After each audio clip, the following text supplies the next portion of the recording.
Hello and welcome to this special series of episodes called 29 Days of Magic. During Black History Month, the month of February, I'll be interviewing a Black woman a day who's from business and entrepreneurship. You name it, I'm going to have a chat with her. The idea for this is to show off the amazingness of Black women throughout various industries. I hope you take a listen, like, share, review, and be inspired by these incredible stories. Take a listen. Hello, and welcome to this episode of the Reset Podcast. I'm your host, Laura Munoz, CEO of the Cultural Communications Agency, G-Flash. Each episode, I bring on a different business leader who's doing some game-changing work. And this episode is no different. I am so excited to have Dana Sims, who's a talent agent at CAA. She has a remarkable career story and journey. It's going to be a great conversation. Take a listen. Hey, Dana. Hey, Laura. Thank you. Thank you for having me on today. Awesome. So glad to talk to you. So the way the podcast works is the first question is always the same. So, Dana, what was your first job? My first job in entertainment was an internship with Mesa Boom Moon Recordings. It was an indie world label connected to Warner Electric Atlantic, WEA back in the day. Back in the day, yeah. Back in the day. And it was really fun. We had artists like Kantaro before he passed away. A lot of world music, like the Bulgarian Women's Choir, Les Mystères de Voix Bulgaire. We had the original Louis Rankin, God rest his soul, along with some Grammy Award-winning artists like Willie and Lobo and Struns and Farah. And I'm sure you listened to all of those back in the day, Laura. I'm sure. Totally, of course. But what I did for them, which was really funny, which was foreshadowing for the rest of my life, I had to call, I was the tour marketer. And when I had to follow our artists on tour. And when they were in a certain city, I had to make the record store at the city put up promo, which was really great. So, I had to call Chevy Chase, Maryland, and say, the Bulgarian Women's Choir is playing your convention center. Can you put up some stuff? And I'd send it. And, and then the funny things that when I was actually allowed to go to the big meeting, my little calls, sales would go up 800%, meaning, wow. The week before they sold 0. And then the next week they sold 8. But, it was really great. And it taught me to work the phone in a way that I still do as an agent. Awesome. I mean, it's also the most random job you could have, but then it also is the perfect job to set you up for the rest of your career. It's crazy how that all works out. And I really had to call people from all over the country. It was really fun. And things that I've always been a movie buff, but calling people in Grosse Pointe Blank, or calling people in Fort Lauderdale, or calling people in, Cape Cod. It was just really fun.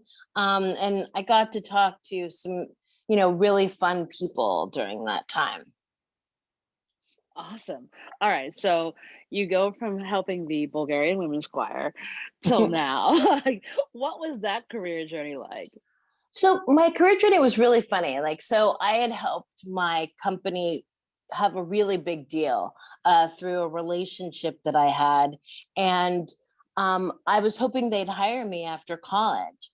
And all I wanted was 24/5. And do you know, they offered me 19/5, and I was so insulted, I quit. And I came home and told my mother, I quit this job. And she's like, how are you going to pay your rent? And I was like, oh, that thing. Because, I was young. Of course. So I ended up calling my sister, who was friends with a woman that she went to Yale with, who got me into the Sony internship program. And it was a paid internship. And I ended up working on film and television shows all in the Sony, the Columbia TriStar system. The first television show I worked on was a series that was only picked up for 6. Remember when they'd only pick up 6 and then maybe you'd get the back, the back 9 and whatever. So It was called Muddling Through with Jennifer Aniston and Stephanie Hodge. Wow. Yeah.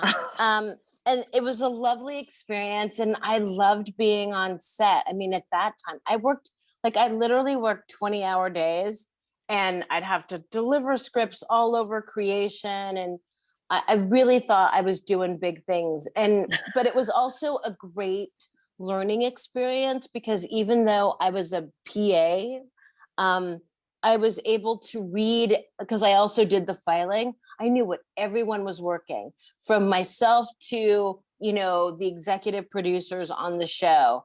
I knew how much it cost to run the show day by day. I knew how much we paid for labor. I knew all of those things. And that was because, I was the PA, and I super enjoyed that experience. And, what I learned about being in production is you have to be nimble. Oh, those are that's like the most fundamental thing in terms of any industry. It's like, you cannot be, oh, I'm going to be this one thing, and then that's the one thing I'm good at. And if anything else comes on the way, I don't want to hear about it. I got this one thing. It's like, no, you have to be Gumby. I say this to like all of my mentees all the time. I was like, you need to be flexible and be able to move as quickly as possible, because you never know. You never know. And like when you're a PA, they literally look at you and go, hey, get me an alligator for this set piece tomorrow. And you're like, okay, got it. And you're like, where do I get an alligator? But you figure it out. And that's the thing about working in production. You figure out all of these things. And that's something that I really enjoyed. And then from, working at Sony, I ended up working for a company called Beechwood Services. And we handled all the technical support for all the television shows that Columbia TriStar produced. And that was a really great job for me, because I didn't go to film school. USC, Annenberg Communications, fight on. And, so I got to learn, again, learned about the unions, learned about the labor, learned about what it takes to make a show go, sort of the mechanics of doing shows. I had to liaison with the fire marshal. It was a really great experience. By the end of my tenure there, I could read a script and say, oh, we're going to need extra boom operators. We're going to need extra utilities.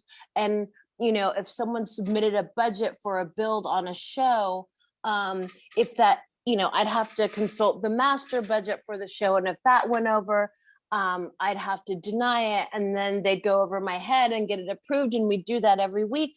But that was a really good sort of mechanical, technical job for a young person that would inform what I learned. And, I had to read all these scripts. And at the time, I felt like television was inane. And there were all these great women coming up in film, like Gail Ann Hurd, Linda Opes, Laura Ziskin, God rest her soul, Allison Anders, all of these women. And I wanted to be in that space. Kathleen Kennedy, I was dying. I practically stalked Kathleen Kennedy. It was the first time in my life that I couldn't get in for an interview. Like, I always got in. I've always been able to get in for an interview. And unfortunately, I'm a little older, and it was before the proliferation of the internet. So, I was that annoying kid who called your office like, hey, did you get Over and my over fax? again. Yeah. Your fax. Oh my gosh. Okay. Did you You are get my getting fax? yourself. Yeah, I'm really dating myself. But I called Kathleen Kennedy's office, and it was like a lunchtime, of course. And I was like, can you tell me why I'm not getting in for an interview? Can you just tell me that, please? And the girl who answered the phone said, oh, it's because you don't have any agency experience. And I was like, what's that? And she hung up on me. But I quickly called one of my friends, and next thing you know, I was interviewing at an agency. And, dare I say it, I've been an agent. I'm going into my second decade as an agent in the business. I started off at William Morris as a crossover music agent. I worked very closely with Carol Lewis. Then I went to CAA and I ran there. I'm sorry, I went to ICM. Excuse me, there was an ICM in there. I went to ICM and I basically ran their music crossover department. And, that was really exciting. And I was able to start the careers of, Common, Luda, Nelly, Jill Scott, Erica Badu. I mean, I have worked with so many people in the business, DMX, Andre Benjamin from Outkast. I did the movie Idlewild. Wow. I mean, I really was able to sort of, I existed in that. If you saw a rapper or a singer in a meaningful role in the early aughts, even in going into the second decade, that is usually my work. That's So so awesome. thank you. And then, I got a little older, and one day I had this realization that I am getting a teeny bit old to be chasing rappers around. And CAA came a calling, and it seemed like a big leap because they're number one in the business. And I had worked at two agencies before, and there were, to a certain degree, there is when you're an agent, what we're fond of saying is same shit, different building, if I can use that terminology. But I have to say, I'm pleasantly surprised about CAA. Even starting CAA in a pandemic, I feel so much support. There isn't a toxic bro culture, which I was over in my experience, right? So yeah, I mean, I'm sort of living my best life, even though it's at home. Well, that's a really awesome thing, and like you just have this the most amazing career, because it's funny, like I remember the early aughts. It's like I was like a little munchkin in college, and all those great movies were coming out, and you got to see all this rap crossover, and it was just this. I think it's a golden age of like music and TV and movies, because you had Cribs, you had TRL, and then you had all these like movies that just like pop up out of nowhere, and you're like, wait, is DMX in this movie? Okay, I'm watching it. So the fact that that was you, awesome, Dana. Thank you.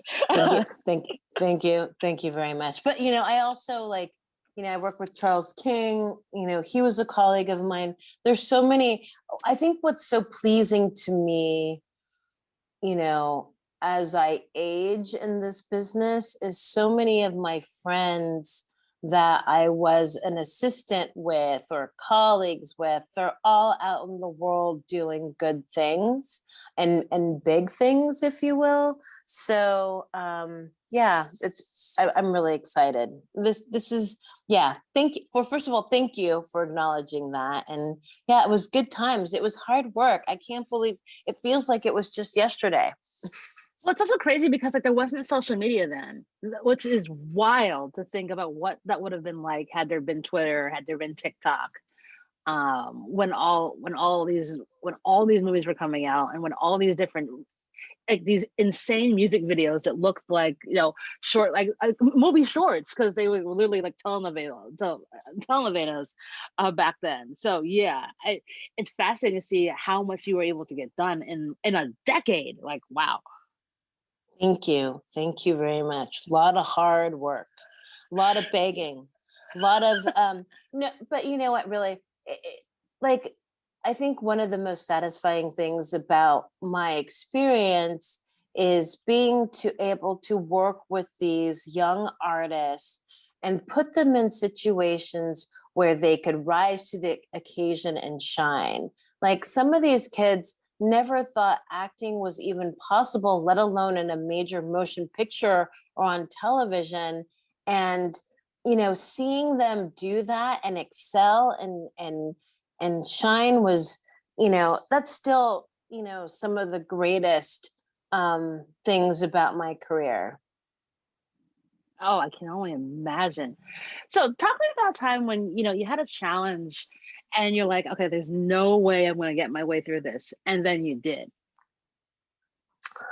In my experience at one of my agencies, I had a situation where with another agent, we had double booked a client, meaning the client had concert dates and the client had music dates. I'm sorry, movie dates. And I'm just going to say it wasn't my fault, right? This agent that I was working with did not want their music schedule to be thwarted by a movie, right? And it got really ugly, and we had to get our client out of it, and the agency had to, use an insurance policy. And I had been an agent less than a year and a half, maybe 2 years. And, luckily I always kept a record of things in writing, right? And, after the situation had sort of reared its ugly head and sort of relaxed, I had to go talk to several board members because it was a lot of money. And, they should have fired me, or they could have fired me, but I had proof that it wasn't my fault. And as I went to talk to every board member, those packets of emails were on their desk. And it was one of those big girl moments where I had to go talk to these older gentlemen and explain to them how this happened. And how it would never happen again, and thank you for getting me out of it. And that was really tough. But you found your way through, and I found my way through. And FYI, I still do that to this day. Like, I keep notes, I keep things in writing, so if things go wrong, if I don't recall things, because as good as we are, we're only as good as our memories. But our notes, our emails, our records are what's going to save us, and that saved me, literally. Yeah, it's like always have a backup and write down what you need to say, because you never know when you might need to make a phone call and be like, here you go, look, I have all the paperwork. Yes. So obviously working in this industry is all kinds of crazy. Like, as a Black woman who's an agent, like, what has been probably one of your most proudest achievements? Black woman as an agent, there's a few. I've worked with Jill Scott most of my career. Her getting the #1 ladies detective agency was just so proud, right? Like, oh, that's so. Thank you. And I wanted it. And like, I beat out, like, think of the women of the day that I brought Jill up to the front to do. And, Anthony was just such a lovely person, like a lovely person. God rest his soul. And for him, to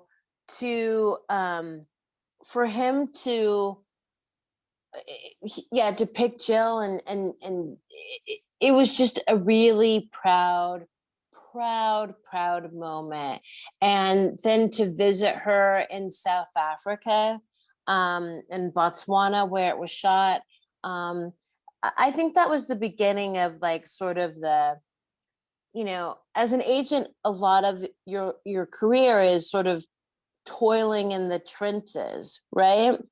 And that's sort of when I was really able to get out of my office and meet actors and meet directors. And, I met everyone on that trip, and I still have relationships with a lot of people. And, so much of what I did was in the office, and this sort of brought me into the world and started my career as someone who had good taste in material and had good ideas, and could deliver, because there is a certain bias about people who work in the music space, working in film and television, right? So that's one of my proudest moments. I mean, there's more.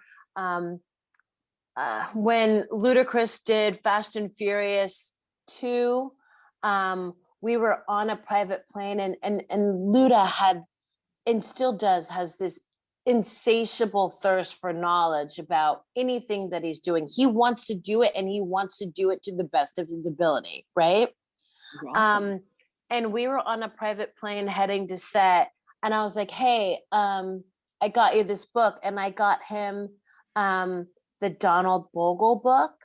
And the Donald Bogle book is the history of African Americans on film.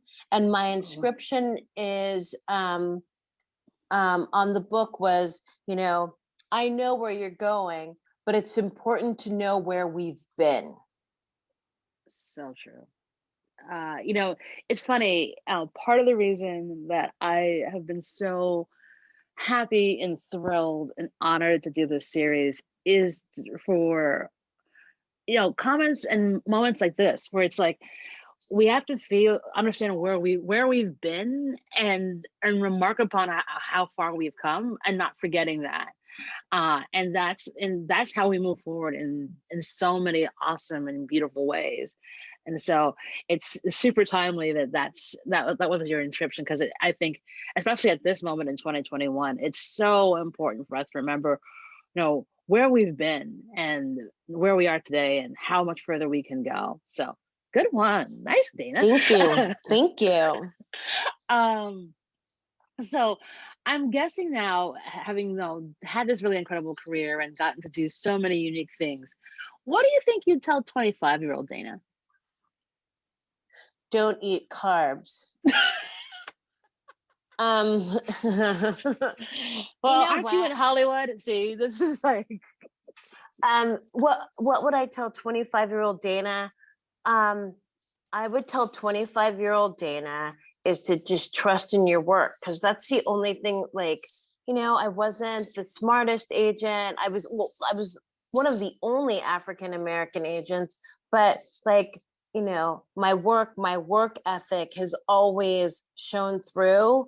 And, don't waste time with imposter syndrome. I'm doing the work. I am making it happen. Trust your instincts, because your instincts are good. I mean, after 20 years, I'm still paying my mortgage with, as an agent. Yeah, trust my instincts, trust the work, because that's what's gonna work for me. And don't eat carbs. Come on, you've got to eat carbs. Like, they're good for you. So you said as you said, you started a new job in the midst of a pandemic. Like, how have you been able to adapt? And obviously, because filming is all kind of turned upside down because of COVID. Like, how's that been for you as an agent, to work with your clients through a global pandemic? I at the other agencies that I work, I always traveled a lot. So, working from home, working from the road, is quite seamless for me. I've never done it this long, of course. But I think the thing that was so wild, and it's still kind of wild to think about, is I left ICM in a pandemic, and in that George Floyd moment, and went to CAA. I have still not moved out of ICM. And I have never set foot in the building at CAA as an agent, right? So, I am learning, because I didn't grow up at CAA, and every agency has nuance and, the ways they do things. Like, I am literally learning nuance and forming relationships and building with people internally from a screen and a phone. And 4 months in, I sort of had this meta thought. I was like, this sort of really dark thought, because, working from home, and you're the new girl from a screen, and you don't know people, I was like, oh my God, what if I died and I'm in purgatory. And my purgatory is that I'm a CAA agent. It was getting a little bleak. But, you know, I don't know. Like, I honestly, I just have to say day by day, staying in it, you know, getting up to fight another day. I think the thing that I'm loving about CAA is like everything's new, right? So even Right. though I've been an agent for several years, everything is new to me in this current iteration of my career. So keeps me on my toes. It keeps me fresh. And I'm also able to do and expand. Like, I think what I go back to when I think about my 8 months now at CAA is expansion. You know, I'm learning how to do things that I haven't done before. I am using data in a way to take down deals in a way that I've wanted. It's just, yeah, I think this is a really exciting time, even though it's from my house. And we're about to have our company retreat, and you know, they think of everything at this company, and they assigned a person to me to be my buddy, so I understand what's happening. And she's like, "Do you have any questions for me?" And I was like, "You know what? I've never stepped foot in the building, so I'm just going to keep my mind open and enjoy the experience because I have no context. You're I, none. You're I like, where are the I have bathrooms? Who knows? zero I have zero context. You know, so I'm just, you know, I'm just gonna, you know, keep my head, you know, keep my eyes open and enjoy the present. That's all I can do. Yeah, I mean, that's all you can do. It's like you just gotta have to adapt and move forward. I mean, like if you had told me a year ago today that my lovely events business that, you know, produces events all around the world would become a virtual events powerhouse, I'd be like, are you? No. Like, it's like I build stuff in the south of France. I don't do stuff from my desk. I fly on planes all the time. What are you talking about? But here I am Here building an you are. expansion and getting to do all kinds of really unique things from my green desk in in Lower Manhattan. Like, So you get it, right? So like yeah. this, even though it's, you know, day by day, every day is new because we're living in historic times. Yeah, I think when we look back on this like 5 years from now, it'll be because we'll have changed so much. Because I think we fundamentally figured out that we can do a lot of different things from anywhere and be actually good at it because maybe you've gotten more sleep, maybe you've actually taken better care of yourself. You had some actual time to do some proper reading, so like you can think about more things, and that is stuff that we would never have had we been on planes, you know, going from place to place, you know, moving a million miles a minute. So that's going to be helpful for us as we, you know, transition out into whatever this new world will have in the next few years. I wholeheartedly agree with you. So obviously we've got to talk about television. What are you watching and what do you love? I recently saw Nomadland with Frances McDormand, written, directed, produced by Chloe Zhao. Oh my God, what a heartbreakingly beautiful movie. I mean, oh, it's so good. So good. Huh. Yeah, so good. I also I loved Lupin, or you know, with Omar Sy on Netflix. I love The Yes. Undoing. Oh God. uh, I just watched Really? the doc. I love, you know what? I love stuff like that. I love, you know what? You know, when, you know, obviously I don't speak, well, it's not obvious. I don't speak French. And that movie made me feel like I spoke French, even though I was reading the subtitles. I was so engaged. And I love things that have a somewhat literary hint, even if it's fictional. I love stuff that reference other stuff. Yeah, I love cat and mouse games. No, look, I like Lupin. The Undoing drove me crazy though. 'Cause Oh my God. First of all, the wardrobe alone, Nicole Kidman looked flawless. She had more Every hair on single than scene. Beyonce, but Oh like my word. those Seriously. coats, The richness of those coats. those coats, the wardrobe, her father's penthouse, her penthouse, like, it was just, I just love that world. I love that world. And you know what I loved? That those women, like, Mean Girls, they really saved each other, right? Those girls closed ranked and took Hugh Grant down, and I enjoyed that. This is true. I mean, and maybe we should have said spoiler alert for those of your people who. Yes, yeah. If you haven't watched it by now, too bad. I mean, come on. My favorite thing was going on Twitter and just seeing the reactions to being like, the reason why Black people love this show is that like Nicole Kidman does messy white woman better than anyone on the planet, and I'm like, she really does. She really does. She really does. She and Reese Witherspoon, like, whoosh, like, good Lord. Oh yeah, Little Fires Everywhere wasn't that great. Even Big Little Lies.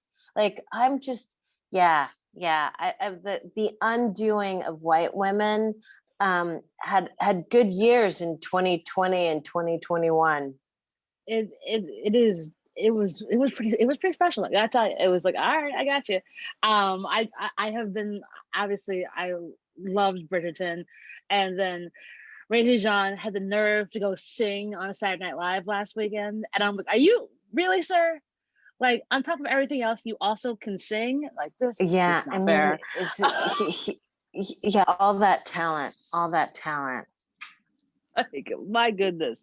And of course, I'm still on my happy place of WandaVision, which I would never in a million years thought I'd get into, but like, yep, I have fallen deep down the hole of like, okay, what is going to happen? So that's been a really good binge for me as well too. Awesome. Yeah. So much great stuff. Although at a certain point, like by September, I was like, I feel like I've completed the internet. Yes. But every day Netflix, like, thank God for Netflix, Hulu, and Amazon. And now HBO Max and Disney Plus and Discovery Plus and Paramount Plus.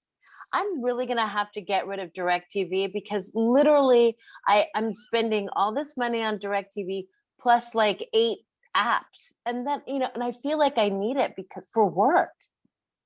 Well, I mean, you do, but I feel like I when I look at the subscriptions that are on my credit card every month, and I'm like, I have all of these, and I have cable. Remember how it used to be like, oh, we're all going to be cord cutters, so we're gonna have like one small bill for the internet, and that'll be it. And it's like, I'm afraid to cut the cord. I really am. I don't know why. I like to watch Good Day LA in the mornings, which is not really news, but I enjoy it. Although lately they've been getting really newsy. I keep saying to my husband, ever since they got Michaela Pereira, it's gotten a little newsy in the morning. You're like, this is a little bit too much news. I mean, I actually live for my local news because it's New York City. And so like I watch Eyewitness News every single day because it's always just like, it is sort of my like grounding place of like, what's happening outside my window? Because again, I'm in a tall building and like a super quiet street. So like, I wouldn't know what's happening 2 blocks away from here. And when we had the whole uprising and protest in June, I'm 5 minutes from City Hall where there were tons of protests. I heard nothing. Like, I was like, so I go and turn and look like, oh, it's City Hall. There were hundreds of people being arrested. I'm like, really? I didn't hear a thing. I can see the park from my window. So it comes in handy to like watch the local news and at least know what's happening in my neighborhood. No, I hear you. It's so funny. Like, yeah, keep going. I'm sorry. We could go on tangents all day long. Before I forget, we're so excited to have Soho Works as the sponsor for the 29 Days of Magic campaign. They're designed by Soho House, and their workspaces to help Creative thinkers, businesses small and large, connect, collaborate, and grow. And it's where I'm recording all the episodes of 29 Days of Magic. It's a safe, wonderful, and collaborative experience. I'm currently in the Brooklyn location, but they have locations, one else in New York City, in the Meatpacking District, one in LA, 5 in the UK, and they give you that kind of home away from home feeling with all the tools, technology, equipment to help you do your best work. Like I said, it's an amazing location, feels safe. I've been able to meet some really awesome people, which you haven't been able to do a lot because of the fact of COVID. So it's been a wonderful experience being able to record here and help build community. So if you want to find out more information about it, please go to sohoworks.com to get more information and tell them I sent you. And now back to the show. What do you do for self-care? Because you're an agent, you have talent you've got to manage and making sure that they're okay, getting the best possible deal. But for Dana, what do you do for Dana? What do I do for Dana? Spend time with my husband and my dog, Maisie, who I think you heard barking. And, one of the things that I'm super grateful to have experienced is I live in a condo in Los Angeles, and my condo has become my little COVID bubble. And I'm borrowing milk from one neighbor and having dinner at another, and we're like having themed dinner parties at another. And that's sort of been like, we're all hanging out at the pool and, rosé all day at the pool. So that's been like, as much as I love my husband and he makes it all worthwhile, it's been really fantastic to just have this little COVID bubble internally and get to know people and enjoy my home in a way that I'd never experienced before. So I guess my self-care is my COVID bubble.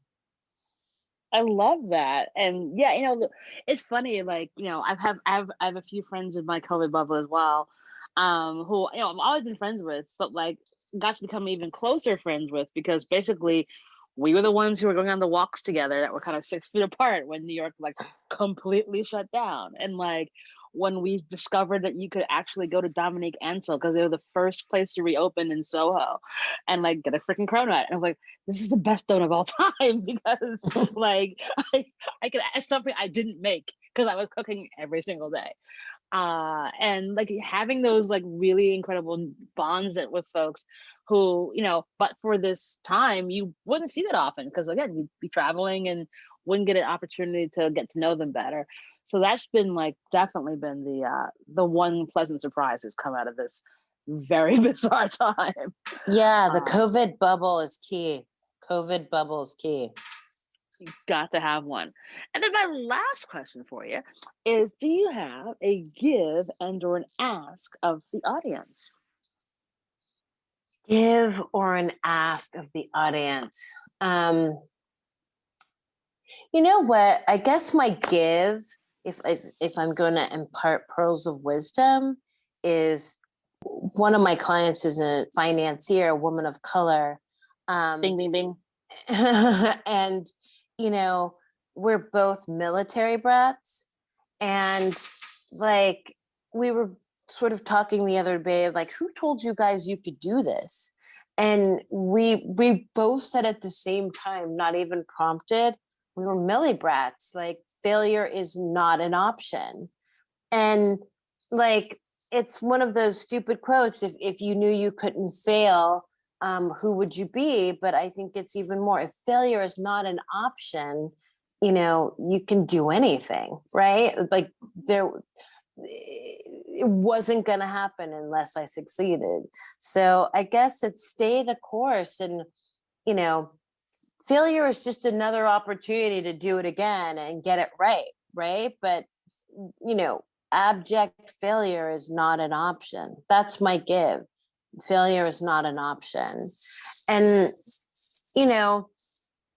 I guess what I'd like people to know, and maybe, this is a little hippy dippy, I'm really close to my clients, and I recently had some health challenges, and my client hit me and I couldn't talk about at that 1 second. And like, she like totally switched it up.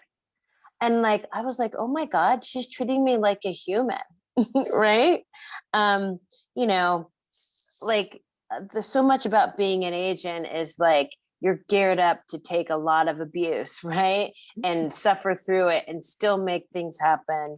But I guess like, realizing the humanity and people that you are across the table from or on the other end of the phone from is really important in this time. That's awesome and so necessary. It's so incredible for folks to remember our basic humanity, because again, we're in this insane set of circumstances that no one could have ever predicted. And my hope for this is that we remember some basic kindness and humanity as we navigate through this, because it's not easy for anyone. Like no one's like, woohoo, pandemic, awesome. Like, and so the more we can remember our humanity, I think the better off we all will be as we navigate. So you're so very right on that point, Dana. Thank you so much for saying that. Thank you. And Laura, thank you for having me. Thank you for being understanding of my schedule and all the things. So I appreciate you. Thank you. Dana, it's been such a delight to hear your story. I think you, oh my gosh, you just are just chock full of goodness and wisdom. And I'm sure we'll see you in a lot of different fun places. And thank you for being part of 29 Days of Magic. All right, my friend. Blessings to you. Have a good weekend. You too. And that is our show.